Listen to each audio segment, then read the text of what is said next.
નમસ્કાર, આપ જોઈ રહ્યા છો યુટીસી ન્યૂઝ।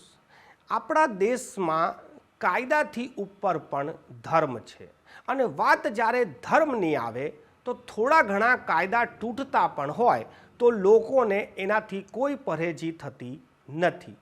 આપણા ત્યાં જે ધાર્મિક પર્વો આવે છે એ ધાર્મિક પર્વોમાં ક્યાંક ને ક્યાંક કોઈ કાયદો તૂટતો હોય છે, પરંતુ આપણે આને ધર્મ અને ધાર્મિક પર્વની ઉજવણીના ભાગરૂપે નજરઅંદાજ કરી દેતા હોય છે। એક સામાન્ય વ્યક્તિ જ્યારે આવું કંઈ કરતો હોય ત્યારે તો આપણે પણ નજરઅંદાજ કરી દઈએ કે આ એક ધાર્મિક પર્વ છે અને લોકોને કાયદાનું જ્ઞાન નહીં હોય, પરંતુ જેમની જવાબદારી જ કાયદાનું પાલન કરાવવાનું છે, જે કાયદો તૂટે તો તેની પર એક્શન લેવાનું છે, એ લોકો જ જો જનતા કાયદો તોડે તો એના માટે ગાઈડલાઈન બહાર પાડી છે કે તમે શું કરી શકો છો। આ ખૂબ જ તાજ્જુબ જેવી વાત છે। અમે વાત કરી રહ્યા છે વડોદરા મહાનગરપાલિકા દ્વારા આપવામાં આવેલી એક જાહેરાતની।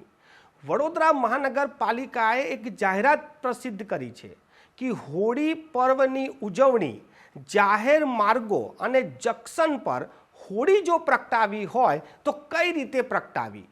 વડોદરા મહાનગરપાલિકાએ આવી પ્રસિદ્ધિ જાહેર કરવાની હતી કે જંકશન પર કે જાહેર માર્ગો પર હોળી ના પ્રગટાવો, પરંતુ અહીંયા તો કોર્પોરેશન જ કહી રહી છે કે તમે જંકશન પર હોળી કેવી રીતે પ્રગટાવો, એના માટેની વિધિ બતાવી રહી છે।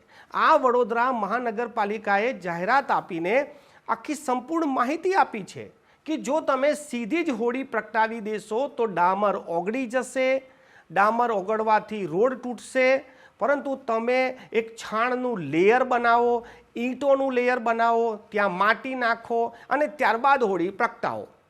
એક વાત જોવા જઈએ તો વાત બરાબર છે કે લોકો ડાયરેક્ટ હોળી સળગાવશે તો માર્ગોને નુકસાન થશે, પરંતુ કામ તો એવું હોવું જોઈએ કે લોકોને રોકવા જોઈએ, સમજાવવા જોઈએ, અવેરનેસ પેદા કરવી જોઈએ। પણ આ તો જંકશન પર લોકોને હોળી પ્રગટાવવાથી ના રોકીને સીધું તેમને હવે ગાઈડલાઈન આપવામાં આવી રહી છે કે કેવી રીતે તમે આને ઉજવી શકો છો। એક સામાન્ય વ્યક્તિ જો આવું કંઈ કરે તો સમજવા પણ આવે, પરંતુ વડોદરા મહાનગરપાલિકા આવી રીતે જાહેરાત પ્રસિદ્ધિ કરે, આ તો ખૂબ જ દુઃખદ વાત છે, કેમ કે તેમને તો જે કાયદો અને વ્યવસ્થા છે તેના ભાગરૂપે ચાલવાનું છે। તેમને કોઈ કાયદો તોડે તો તેનું સમર્થન કે તેનાથી બચવાના ઉપાય વડોદરા મહાનગરપાલિકા ના આપી શકે। આપ પણ કાલે હોળી જોશો, ઘણી જગ્યાઓ પર હોળી પ્રગટાવવામાં આવે છે, જાહેર માર્ગો પર પણ આવે છે। અમે એના વિરોધી નથી, લોકો જ્યારે કરતા હોય ત્યારે આ એક પર્વ છે અને લોકો એની ઉજવણી પણ કરે, પરંતુ જેમ મેં પહેલાં કીધું કે આમ જનતા કરે તો નજરઅંદાજ થઈ શકે છે। વડોદરા કોર્પોરેશન આવી સલાહ આપે કે તમારે આ કરવું ને આ ના કરવું અને આવી રીતે આયોજન કરવું, આ તો ખૂબ જ ચોંકાવનારું નિવેદન છે।